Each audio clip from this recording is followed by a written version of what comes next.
Hello，大家好，我是 Sophie。我最近新买了一台加湿器，因为之前用的加湿器忽然开不了机了，所以我就拿去 Costco 给退了。这次新买的加湿器是 Winix 带有 UVC LED 技术的超声波加湿器，容量为7.5升。选择它是因为它满足了我几个基本的要求。首先是容量大，有暖风和冷风两种选择，从上端加水。还有就是可以加香薰垫，它的这个水箱配有一个把手，可以方便移动。另外有2个喷雾口，都可以360度旋转。我很喜欢加湿器是可以从上面加水的，很方便。另外它这个喷雾的管子也很粗，所以清洗起来也不会太难。它的整个水箱都是透明的，带一点灰色，挺好看的。这是箱子里面包括的所有的东西了。现在我们去加点水。如果你所在的地区水质不错的话，你可以选择直接接水龙头的水。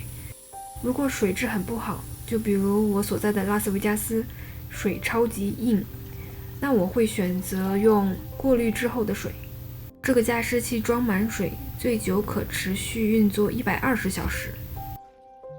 注意不要超过最高水位线。包装里面还包含有2个脱矿胶囊，脱矿胶囊将有助于减少产生白粉尘的可能性。白粉尘是在加湿器中使用硬水而留下的矿物质沉淀物。放入胶囊后，等待10分钟再开启加湿器。为了获得最佳效果，建议每10加仑或者当发现白色残留物增加时更换胶囊。还有2个香薰垫，是从加湿器后面放进去的。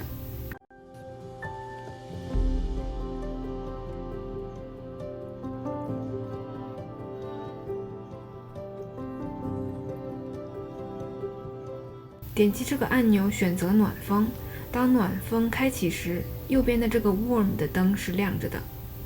右边第1个按钮是定时按钮，你可以选择定时关闭加湿器。如果想随时取消定时的话，按定时键让它显示0小时就 OK 了。如果你有定时的话，左边这个钟表样子的灯会亮着。这里调节湿度，当室内湿度达到你所设置的数值的话，加湿器会暂停。当低于你设置的数值的5%以下的时候，加湿器会再次运作。调节雾气输出的大小，有5档可以选择。下面我们看一下它的夜灯，顺序分别为亮度100%、50%、20%、显示灯关闭、显示灯开启。灯光颜色还挺漂亮的，不像我上一个加湿器灯光就有些刺眼。最后说一下它的使用和清洗注意事项。加湿器不要放置的距离墙面和电器太近，水箱至少要每周清理1到2次。不要用手去触碰超声波膜，皮肤中的天然油脂和化妆品会对它造成损伤。切勿用硬物刮擦超声波膜，因为它会导致雾气输出减弱，甚至导致故障。当没有足够的水时，设备将停止运转，并且红色指示灯将持续闪烁。当红色警报灯已经在闪烁时，要先给水箱加水，再按开关键开启加湿器。希望今天的这个视频对大家有帮助，也希望大家能给这个视频点个赞，订阅我的频道，这些将在很大的程度上帮助到我将来制作出更好的视频。感谢大家的观看，我们下个视频见。